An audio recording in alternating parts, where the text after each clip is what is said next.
नमस्कार दोस्तों। बात करेंगे टाटा पावर की। टाटा पावर के लिए बड़ी अपडेट निकल कर आ रही है। क्या कुछ अपडेट है, क्या कुछ खबरें हैं, जानेंगे इसी वीडियो में। रिक्वेस्ट है कि वीडियो अच्छी लगे लाइक करें और लेटेस्ट एंड जेन्युइन इन्फॉर्मेशन के लिए चैनल को सब्सक्राइब कर लें यदि आप फर्स्ट टाइम विजिट कर रहे हैं। देखिए यहाँ पर टाटा पावर में अच्छी हमें एक मूवमेंट देखने को मिल रही है। 20 EMA और 200 EMA दोनों को ब्रेकआउट करते हुए यहाँ पर जो है प्राइस ऊपर की ओर मूव कर रही है। 229 पर यह 8% ट्रेड कर रही है। और जो इसके टारगेट्स हैं, पहला जो टारगेट है 250 से 260 रुपये का एक स्ट्रॉन्ग रेसिस्टेंस जोन है। यहाँ आप देख सकते हैं ये एक रेसिस्टेंस जोन है। और इससे पहले आप देखोगे तो इसका जो हाई है लगभग ये 257 का हाई है। इसका जो हाई है वो 253 का हाई है और इसका जो हाई है वह 251 का हाई है। तो यहाँ पर हम एक जोन बनाने की कोशिश करेंगे तो हमें 250 से लेकर 257 तक का एक जोन मिलेगा और इस जोन को तोड़ते ही स्टॉक में अच्छी मूवमेंट हो सकती है और 300 का टारगेट कहीं नहीं जाने वाला है। डेफिनेटली बहुत ज़बरदस्त स्टॉक है, पावर सेक्टर की कंपनी है और पावर सेक्टर में डिमांड बहुत रहने वाला है। Power sector in the sense केवल यह अपने कन्वेंशनल तरीके से ही इलेक्ट्रिसिटी प्रोड्यूस नहीं करता। यह टाटा मोटर्स के अंदर इलेक्ट्रिक जो सेल्स होती हैं, बैटरीज होती हैं, उसको भी जनरेट कर रही है, उसको भी बना रही है। पावर चार्जिंग के लिए चार्जिंग स्टेशंस बना रही है।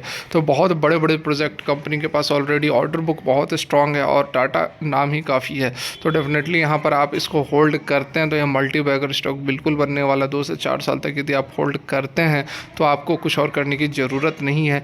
ज़बरदस्त स्टॉक है, मैं खुद भी इसमें इन्वेस्टेड हूँ और जैसे गिरावट होगी मैं और भी इंटरव्यू लेने वाला हूँ। और कुछ अपडेट हैं वह भी देखते हैं। तो यहाँ पर देखिए बहुत जो बड़ी अपडेट निकल कर आ रही है उसके लिए आप देख सकते हैं कि इंडिया जो है अपने installed utility scale solar capacity को ब्रिज कर दिया है। 50 गीगावाट जो है mark in August 2022। 9.7 gigawatt sigh of meeting the government set target of installing 60 gigawatt by 2022। तो देखिए यहाँ पर बातें जो बताई जा रही है कि इंडिया का जो सोलर प्रोजेक्ट है उसमें इंडिया ने 50 गीगावाट तक का जो इंस्टॉलेशन है वह ऑलरेडी अगस्त 2022 तक ही कर दिया है। और जो केवल 9.7 गीगावाट पीछे है, जो गवर्नमेंट का टारगेट है 2022 तक का 60 गीगावाट का टारगेट था। सोलर यूटिलिटी स्केल जो मतलब कि सोलर के थ्रू जो इलेक्ट्रिसिटी प्रोड्यूस की जाएगी उसका टारगेट 60 गीगावाट का था और उसको 50 गीगावाट तक अगस्त में ही कंप्लीट कर लिया गया है। यहाँ पर देखिए फर्स्ट हाफ की यदि बात की जाए, कैलेंडर फर्स्ट हाफ मतलब कि 6 महीने 1H की यहाँ पर जो बात की जा रही है उसमें approximately 7.2 gigawatt of solar project of 59% year on year increase, मतलब कि 59% ईयर ऑन एन ईयर के बेसिस पर इंक्रीज किया गया है। पहले हाफ में 7.2 गीगावाट सोलर प्रोजेक्ट्स को कंप्लीट कर लिया गया है।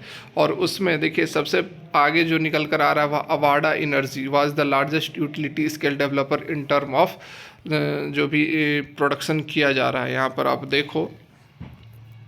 और जो सेकंड नंबर पर हमारा है वह है हमारा फेवरेट टाटा पावर रिन्यूएबल्स। और Tata power renewables Tata power की ही सब्सिडरी है। तो इसने क्या किया देखिए, was the second on the list accounting for 10% of the total market share in 1H 2022। तो जो आपने देखा 50 के आसपास जो गीगावाट के आसपास जो टोटल प्रोडक्शन किया गया है उसमें टाटा पावर जो है वह सेकंड लार्जेस्ट है, accountable for 10% of the total market share. तो टोटल मार्केट शेयर का 10% जो है वह टाटा पावर रिन्यूएबल्स ने प्रोड्यूस किया है। ब्लैक रॉक रियल एसेट और मुबाडला इन्वेस्टमेंट इन्होंने एग्री किया हुआ है $14 बिलियन, मतलब 559 मिलियन आप कह लो। इसको कन्वर्ट करेंगे मिलियन में तो इतना बड़ा अमाउंट जो है टाटा पावर रिन्यूएबल्स के अंदर इन्वेस्ट करने वाले हैं। किसके लिए? तो 20 गीगावाट ऑफ रिन्यूएबल 2027 तक वह प्रोड्यूस करेंगे। ब्लैक रॉक और मुबाडला है वो $40 बिलियन इन्वेस्टमेंट करेंगे इन इक्विटीज़ और compulsory convertible instrument for 10.5% stake in Tata power renewables. तो देखिए बहुत बड़ी अपडेट निकल कर आ रही है। हालांकि ये करंट अपडेट नहीं है लेकिन ये इन्वेस्टमेंट ऑलरेडी बातें चल रही है। लेकिन ये जो अपडेट है ये करंट है कि टाटा पावर रिन्यूएबल्स है वो बहुत ज़बरदस्त तरीके से यहाँ पर जो गवर्नमेंट का टारगेट है उसको फुलफ़िल करने का प्रयास कर रहा है। सेकंड लार्जेस्ट है ये, 10% अकाउंटेबल है।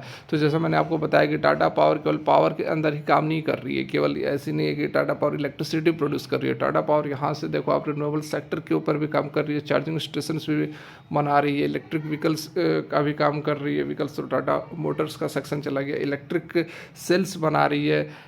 तो बहुत सारे काम है, बहुत सारे इसके सब्सिडरीज है टाटा पावर के, तो डेफिनेटली बहुत ज़बरदस्त स्टॉक है।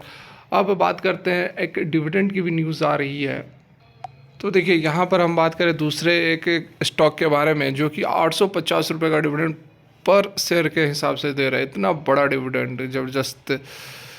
देखिए कंपनी के बोर्ड ऑफ डायरेक्टर 850 रुपये प्रति इक्विटी शेयर के अंतरिम डिविडेंड का ऐलान किया है, जो कि इसका फेस वैल्यू है 10 रुपये का। तो परसेंटेज निकालो 8,500% का डिविडेंड ही केवल पे आउट कर रही है। और 1,12,65,070 इक्विटी शेयर पर अंतरिम डिविडेंड मिलने वाला है। 9 नवंबर को जो बोर्ड मीटिंग हुई थी उसमें इस डिविडेंड के बारे में ऐलान किया गया है। स्टॉक कौन सा है? 3M India limited. ये अभी मैं आप लोग को बता देता हूँ।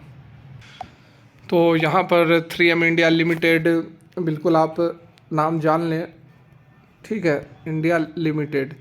तो यहाँ पर ये तो आपका स्टॉक हो गया। और डिविडेंड के लिए आपको रिकॉर्ड डेट और एक्स डेट भी जानना चाहिए। तो 22, यहाँ देखो आप, 22 नवंबर जो है ये है रिकॉर्ड डेट और 21 नवंबर जो है एक्स डेट। अब एक्स डेट मतलब कि आपको 21 नवंबर तक शेयर्स आपने खरीदने होंगे, उसके बाद ही आपको जो है डिविडेंड मिल सकता है। 22 नवंबर को आपके डीमैट अकाउंट में शेयर होने चाहिए। उसके लिए आपको एक दिन पहले स्टॉक लेना होगा, मतलब 21 नवंबर को यदि आप शेयर परचेज करते हैं तो T+1 सेटलमेंट डे के बाद आपके डीमैट अकाउंट में शेयर चला जाएगा। यानी कि 21 नवंबर को आप लेंगे तो 21 नवंबर पहला दिन +1 डेज, मतलब अगला दिन आपके 22 नवंबर को शो होना चाहिए डिमेट अकाउंट में, तभी आपको डिविडेंड पे आउट मिलेगा। तो यह थी एक अपडेट। यदि काम की लगी हो तो लाइक ज़रूर करें। Thanks for watching.